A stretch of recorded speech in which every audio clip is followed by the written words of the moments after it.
পরিষদ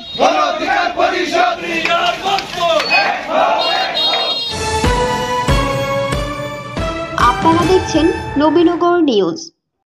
ব্রাহ্মণবাড়িয়ার নবীনগরে গণ অধিকার পরিষদ জিওপি নবীনগর উপজেলা শাখার কার্যালয়ে শুভ উদ্বোধন এবং 24 জুলাই গণহত্যার বিচারের দাবিতে আলোচনা সভা অনুষ্ঠিত হয়েছে। বৃহস্পতিবার বিকেলে আলিয়াবাদ বাসস্ট্যান্ড সংলগ্ন গণ অধিকার পরিষদের কার্যালয়ে অনুষ্ঠানে নবীনগর উপজেলা গণ অধিকার পরিষদের আহ্বায়ক সাদেক আহমেদ আকাশের সভাপতিত্বে এ সময় প্রধান অতিথি ছিলেন গণ অধিকার পরিষদ কেন্দ্রীয় কমিটির সদস্য অ্যাডভোকেট মেহেদী হাসান। নবীনগর উপজেলা গণ অধিকার পরিষদের সাধারণ সম্পাদক আব্দুল কাইয়ুমের সঞ্চালনায় প্রধান বক্তা ছিলেন জেলা গণ অধিকার পরিষদের সাধারণ সম্পাদক কাজী রাজিউর রহমান তানভীর। এ সময় আরও উপস্থিত ছিলেন জেলা ছাত্র অধিকার পরিষদের সভাপতি সুহেল রানা রাফি, উপজেলা যুব অধিকার পরিষদের সভাপতি শেখ মোহাম্মদ হায়দার আলী সুমন, উপজেলা শ্রমিক অধিকার পরিষদের আহ্বায়ক রাকিবুল ইসলাম রাসেল, উপজেলা ছাত্র অধিকার পরিষদের সভাপতি কামরুল হাসান সহ আরও অনেকে। সভায় বক্তারা গণ অধিকার পরিষদ নেতারা 24 জুলাই গণহত্যার দ্রুত বিচারের দাবি জানান। তারা নবীনগরে গণ অধিকার পরিষদের কার্যক্রমকে আরও গতিশীল এবং সাধারণ মানুষের অধিকার আদায়ে গুরুত্বপূর্ণ ভূমিকা রাখবে বলে জানান।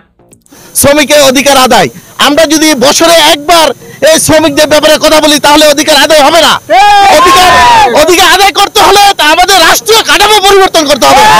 আমরা যদি ব্যক্তি পরিবর্তন করি তাহলে ব্যক্তি সিস্টেম পরিবর্তন হবে, তাহলে কোনো কাজ হবে না। আমাদের দরকার আমাদের গণতন্ত্রের যে সংবিধান এবং এই মজুরি কাঠামোটা এটা পরিবর্তন করা। যদি পরিবর্তন করে যে কাজটা 140 বছরে কন্টিনিউ করে আসতেছে আমেরিকা, ইউরোপ, আমরা কিন্তু এর কোনো ফল পাই না।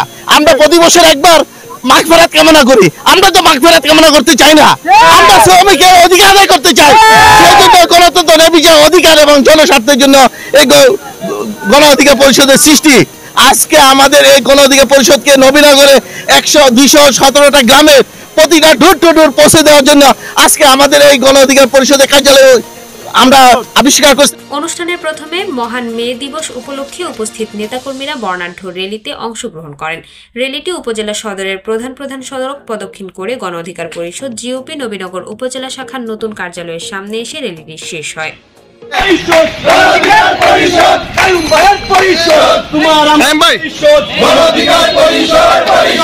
সংগ্রামীদের পরিষদ